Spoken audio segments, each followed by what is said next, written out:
दरकार नहीं होती, हौसलों के आगे कोई दीवार नहीं होती।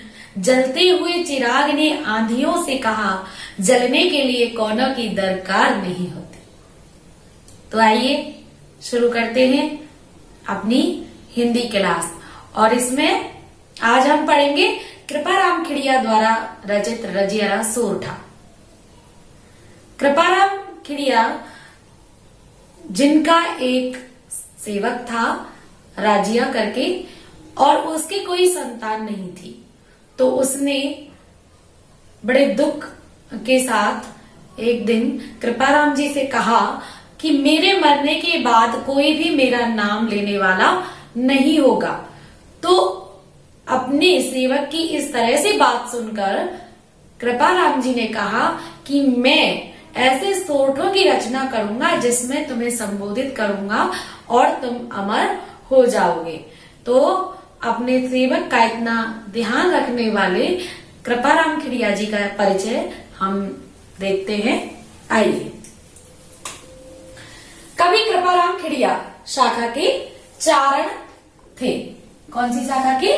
खिड़िया शाखा के। पिता का नाम था जगराम और ये खराड़ी गांव जो कि वर्तमान में पाली में है। सीकर नरेश, देवी सिंह और उनके पुत्र थे राव राजा लक्ष्मण सिंह। उन्होंने इनको सीकर में, देवी सिंह जी ने तो महाराजपुरा और उनके पुत्र लक्ष्मण सिंह ने लक्ष्मणपुरा में गांव की इनको जागीर दी थी। इनका जो रचना काल माना जाता है वो 1864 विक्रम संवत माना जाता है। इनकी जो रचनाएं मिलती हैं उनमें सबसे पहले तो रजिया सोरठा ये काव्य है, और चालक नेसी इनका एक नाटक माना जाता है और एक अलंकार ग्रंथ। लेकिन वर्तमान में रजिया सोरठा ही उपलब्ध रचना है इनकी। रजिया सोरठा कवि ने अपने सेवक राजा राम को संबोधित करके लिखा है। लगभग इसके 140 सोरठे हैं। कितने सोरठे? जब उन्होंने सोरठे की रचना शुरू की तो 140 सोरठे इन्होंने राजिया को संबोधित करके लिखे। रजिया सोरठा राजस्थानी भाषा में संबोधन नीति काव्य, संबोधन नीति काव्य, क्योंकि उसमें ये जो कुछ भी कहते थे नीतिगत मतलब बातें करते थे वो रजिया को या राजाराम को संबोधित करके कहते थे।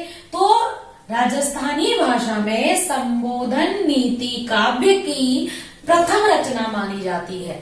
तो आपसे प्रश्न पूछा जाए कि राजस्थानी काव्य में संबोधन नीति का प्रथम काव्य रचना कौन सी है, तो आप बता सकते हैं राजिया सोरठा।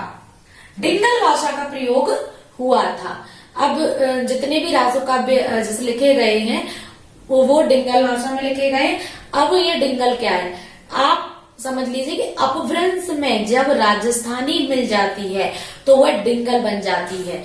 अपने आदि काल में जो भाषा मुख्य रूप से प्रचलित राजस्थान में रही, राजस्थानी जो काव्य लिखा गया उसमें डिंगल और पिंगल, तो डिंगल अपभ्रंश प्लस राजस्थानी मिलकर हो जाता है डिंगल, और अपभ्रंश प्लस ब्रज मिलकर हो गया पिंगल।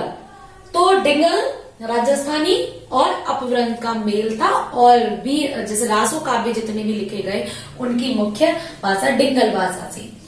सोरठा छंद है इसमें, और वर्ण सगाई मुख्य अलंकार है।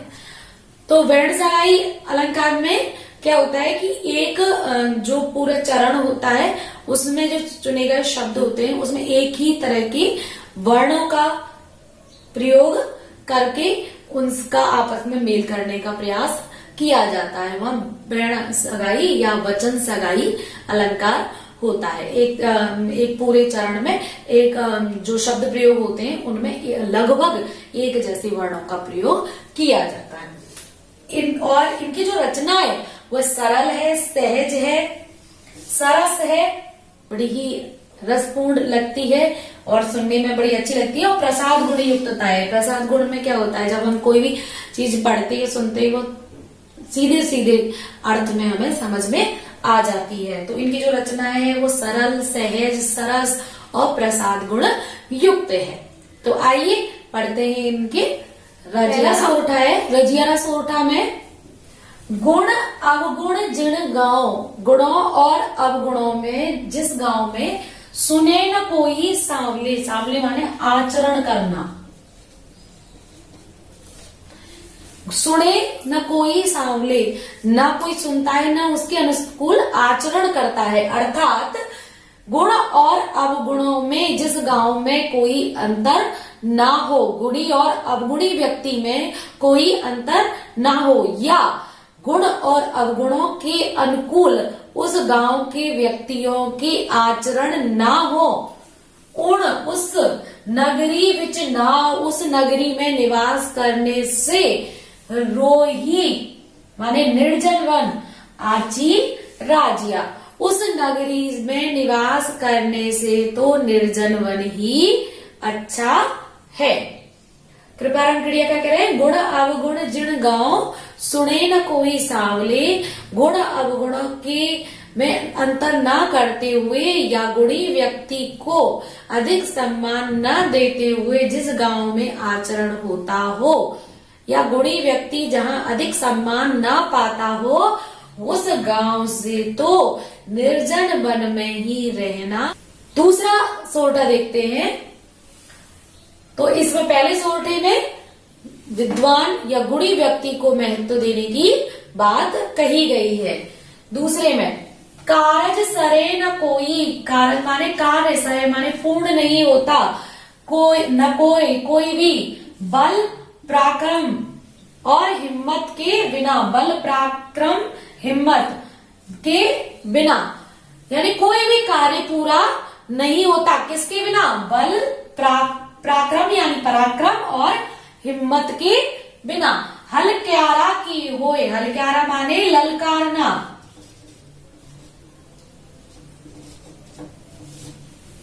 की होए क्या होता है?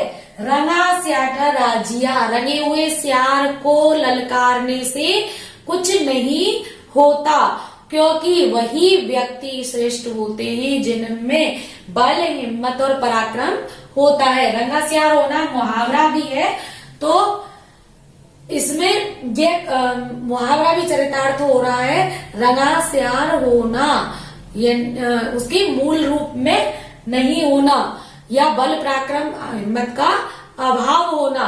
तो रंगा हुआ सियार वो शेर नहीं हो जाता, हिम्मत वाला नहीं हो जाता, इसलिए प्रत्येक व्यक्ति में बल, पराक्रम और हिम्मत होने पर ही वह श्रेष्ठ होता है, न कि बाहरी दिखावा करने से।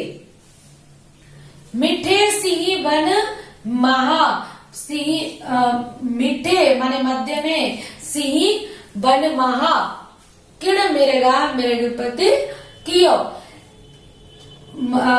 बन के मध्य में, किण माने किसने, मृगा माने मृग या हिरण, मृगपति सिंहो, मृगपति यानी मृगों का राजा यानी सिंह।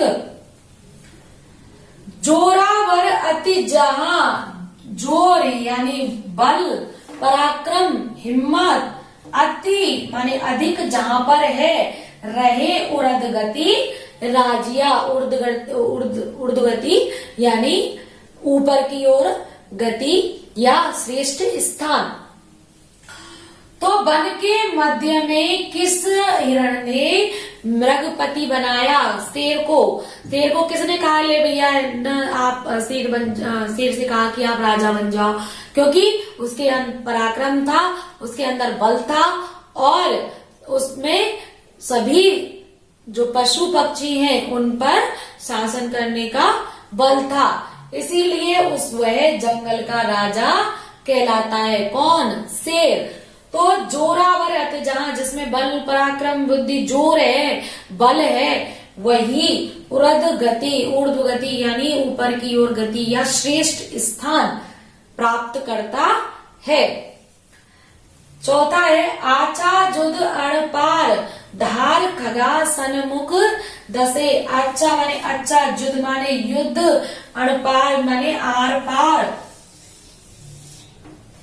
या सफल। धार खगा माने तलवार, सन्मुख माने आगे, दसे माने डटा रहता है। वही युद्ध सफल है या वही युद्ध श्रेष्ठ है जिसमें वीर तलवारों की धारों के आगे डटे रहते हैं, या वही वीर श्रेष्ठ हैं जो तलवारों की धारों के आगे डटे रहते हैं। भोगे हुए भरतार, और भोगना हुए माने वही, भरतार माने स्वामी, रसा माने पृथ्वी, जिनके नर राजिया वही व्यक्ति पृथ्वी पर शासन के योग्य होते हैं या वही राजा बनने के योग्य होते हैं, जिनके नर राजिया और लोगों पर शासन करते हैं। कौन से? वही जो युद्ध में तलवारों की धारों के सम्मुख डटे रहते हैं। तो कृपाराम रजिया को संबोधित करते कहते हैं ये राजिया वही व्यक्ति श्रेष्ठ है या वही युद्ध श्रेष्ठ है जिनमें वीर पुरुष तलवारों की धारों के सम्मुख डटे रहते हैं। इन्हीं सु अवदात कहनी सोच विचार कर, वही बुद्धि स्वच्छ, अवदात माने स्वच्छ या निर्मल या श्रेष्ठ है। कहनी सोच विचार कर, जो सोच विचार कर कहते हैं या हमें सोच विचार कर ही बात कहनी चाहिए। बेमौसरी बात, बिना मौसम की बात या बरसात रूढ़ी लगे राजिया या अच्छी नहीं लगती, या बिना किसी भी प्रसंग के कोई बात कही जाए या बेमतलब की बात कोई कही जाए या गलत बात की जाए वह अच्छी नहीं लगती, रूढ़ी यानी बुरी लगती है। तो गुण अवगुण जन गांव सुने ना कोई सांवले, उड़ नगरी विच नाव रोई अच्छी राजिया, जिसमें श्रेष्ठ व्यक्ति का सम्मान ना हो या गुण अवगुण वाले व्यक्तियों में कोई भी अंतर ना किया जाए, उस नगरी से तो राजिया निर्जन वन में रहना ही अच्छा है। और बल दूसरे जो सोठ है उसमें कारण सरे न कोई, बल पराक्रम हिम्मत बिना हल्क्यारा की होई रंगा स्याटर राजिया, कि बल और पराक्रम और हिम्मत के बिना कोई कार्य संपन्न नहीं होता। रंगे सियार को ललकारने से कोई फायदा नहीं होगा, क्योंकि युद्ध में भी श्रेष्ठ व्यक्ति ही भाग ले सकता है। मीठे सिंह मन माह किण मिर्गा पद कियो, वन के मध्य में या वन में किस हिरण ने, किन हिरणों ने सिंहों को अपना राजा घोषित किया, लेकिन जिसमें बल है पराक्रम है वही राजा होता है और ऊर्ध्वगति को प्राप्त करता है, और वही युद्ध अच्छा है, श्रेष्ठ है, या वही व्यक्ति अच्छा है जो तलवारों की धारों के आगे खड़ा रहता है, और वही पृथ्वी का स्वामी और नरों यानी मनुष्यों का भी राजा बनने योग्य होता है। और इतनी सी बात है कि बुद्धि और स्वच्छ निर्मल उसी की मानी जाती है जो सोच विचार कर बात कहता है, बिना मौसम की बात यानी बिना मौसम की बात। पहली किया उपाय, पहले ही उपाय कर लेना चाहिए। दव, दव माने जंगल की आग, दुश्मन यानी शत्रु, आमे रोग। पहली किया उपाय, पहले ही उपाय कर लेना चाहिए किसका? जंगल की आग का या दुश्मन या शत्रु से बचाव का, आमे यानी रोग के उपचार का। क्योंकि प्रचंड हुआ विश्वाव, प्रचंड माने तेज, विश्वाव माने जहर, यानी जंगल की आग, दुश्मन का आक्रमण करना और रोग रूपी जो विष हैं वह जब तेज हो जाते हैं, इनका ये जब फैल जाते हैं, यानी जंगल की आग जब फैल जाती है, शत्रु जब आक्रमण कर देता है और रोग का विष, रोग का कष्ट जब बढ़ जाता है तो रोभा यानी कष्टकारी घाले माने होता है राजिया। कि इन सभी का यानी जंगल की आग का, दुश्मन के आने से पहले उससे बचाव का और रोग का पहले ही उपचार कर लेना चाहिए, क्योंकि जब अगर इनका पहले से उपाय नहीं किया जाता इनसे बचने का, तो ये बहुत ही कष्टकारी होते हैं राजिया। ये कह रहे हैं कृपाराम खिड़िया।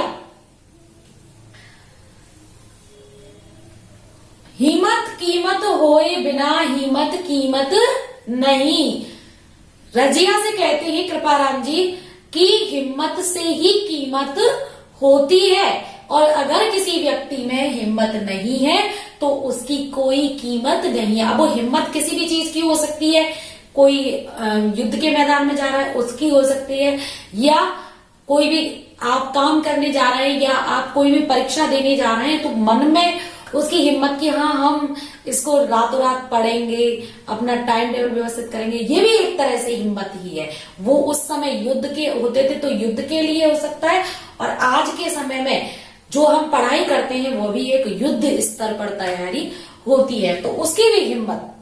तो उस हिम्मत के बिना क्या नहीं है, कोई भी कीमत नहीं है। बिना हिम्मत कीमत नहीं, करे न आदर क्यों कोई, कीमत क्यों नहीं है, क्योंकि कोई भी सम्मान नहीं करता है।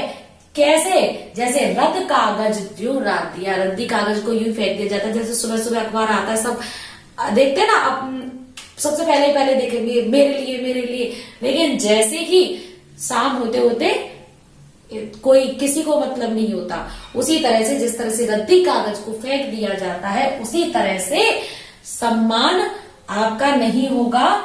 और ये आप पर भी लागू होता है कि अगर आप अच्छे से पढ़ाई नहीं करेंगे, सफल नहीं होंगे, तो आप भी रद्दी कागज की तरह बन जाओगे। और अगर आप सफल होते हैं तो आपका सम्मान समाज में बढ़ेगा।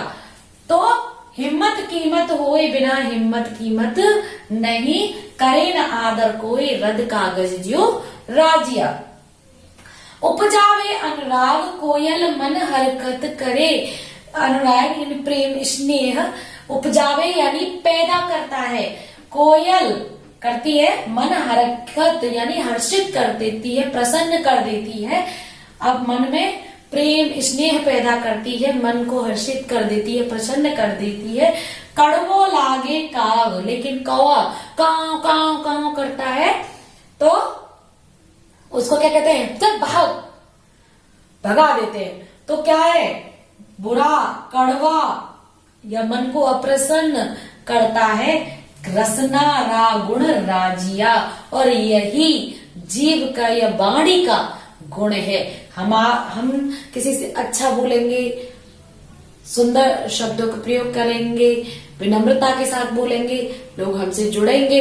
लेकिन इसी में हम एक ही तरह के शब्दों को अपनी वाणी के द्वारा, एक तो अच्छी तरह से, मीठी तरीके से, और एक कड़वे तरीके से, यानी मन को अप्रसन्न करने वाले तरीके से कहते हैं। ये हमारी किसका है, वाणी का ही गुण होता है। इसीलिए इसमें कहने का भाव ये है कि आप अपनी वाणी को मधुर बनाएं। दूध नीर मिट होए एक जिसी आकृति होए। ये राजिया को संबोधित करते हैं कि हे राजिया, दूध और पानी मिलकर एक हो जाते हैं। दूध नीर यानी पानी, मिट दोए, ये दोनों मिलकर कैसे हो जाते हैं, दोनों ही मिलकर एक हो जाते हैं। एक जैसी आकृति हुए, दोनों मिलकर एक जैसी आकृति के हो जाते हैं। करे न न्यारो कोई, और इनको अलग अलग कौन नहीं कर पाता, राजहंस बिना राजिया। कि हंस की माना जाता है कि वह दूध और पानी को अलग अलग कर देता है। तो इसमें बताने का प्रयास किया है कि जो विद्वान लोग होते हैं, जो विवेकी होते हैं, या जो बुद्धि में श्रेष्ठ व्यक्ति होते हैं, वही से अच्छे और बुरे को अलग अलग करके देख सकते हैं, या गुणों के पारखी होते हैं, अच्छे गुणों की पहचान कर सकते हैं। तो दूध और जब पानी मिल जाते हैं तो उनमें अंतर करना जिस प्रकार राजहंस का ही काम है, उसी तरह से व्यक्तियों के अच्छे और गुणों को अलग अलग परखना भी विद्वान व्यक्तियों का ही कार्य है।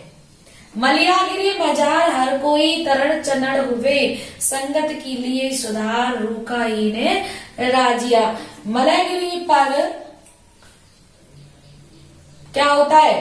मजार माने मध्य में हर कोई तर चनड़ हुए, प्रत्येक वृक्ष वहां चंदन का नहीं होता, चनड़ यानी चंदन का नहीं होता, लेकिन प्रत्येक वृक्ष में से खुशबू उस चंदन की ही आती है, या पूरा वातावरण चंदन में हो जाता है।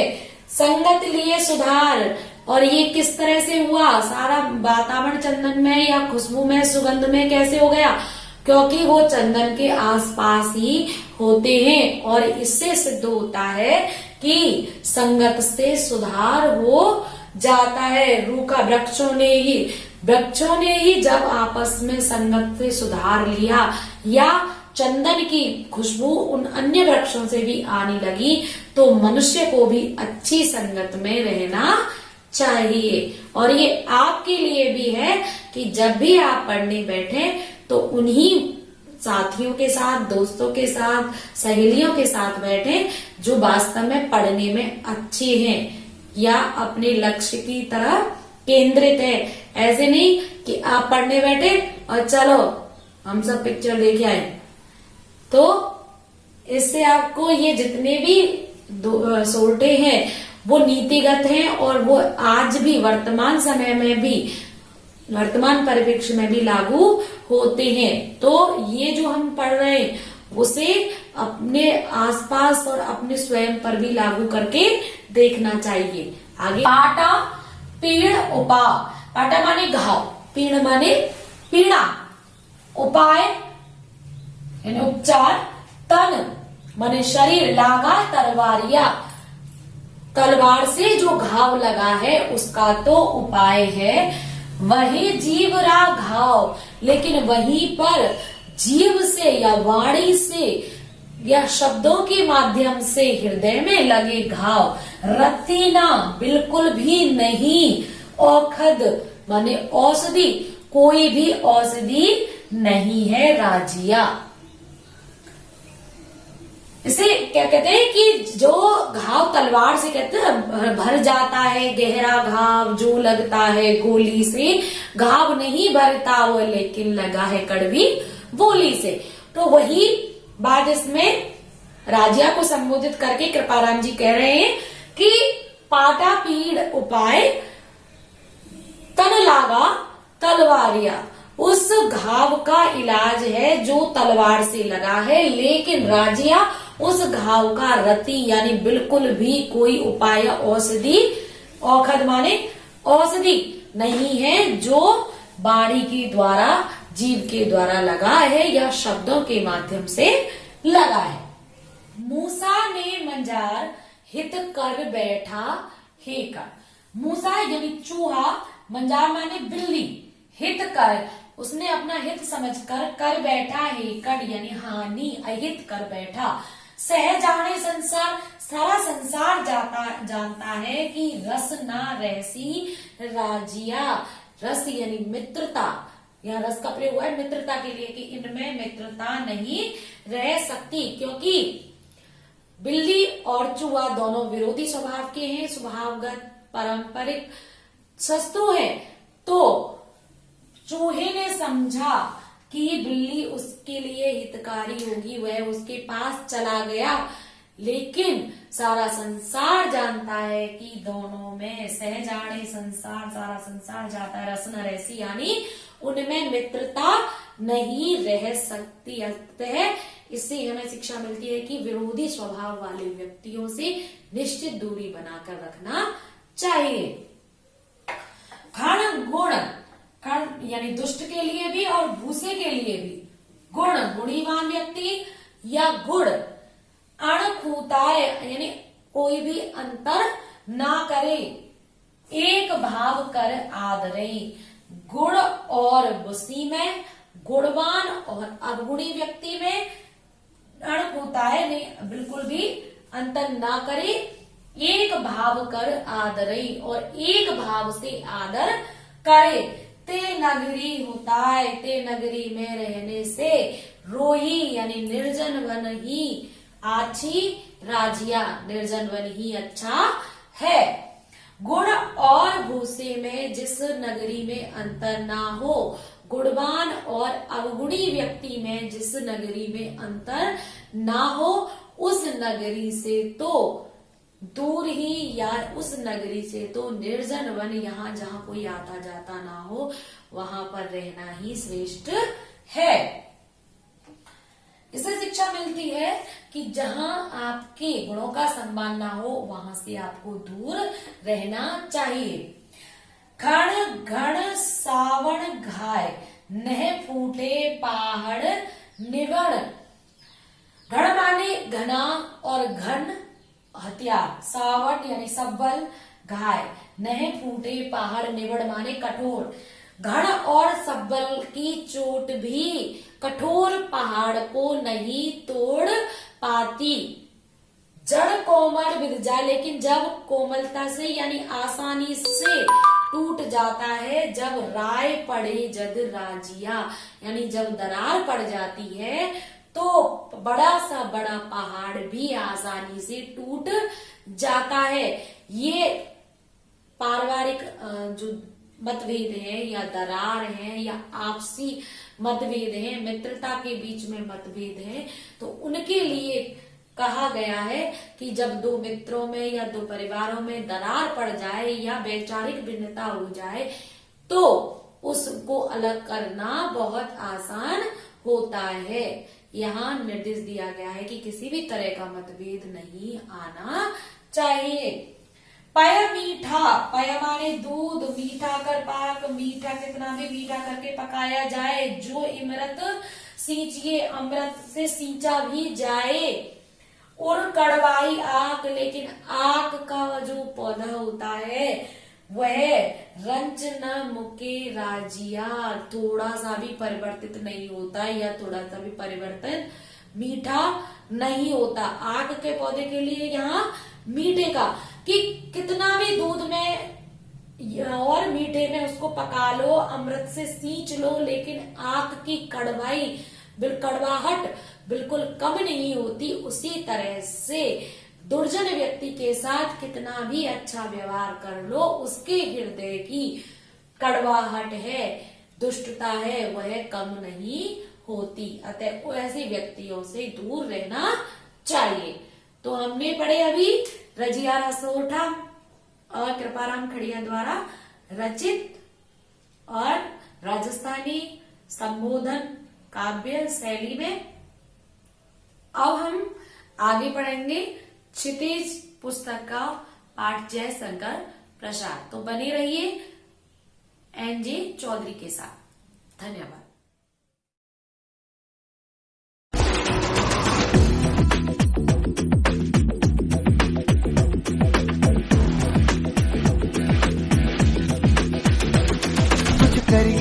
कुछ करिए नस नस मेरी खोले, हाय कुछ करिए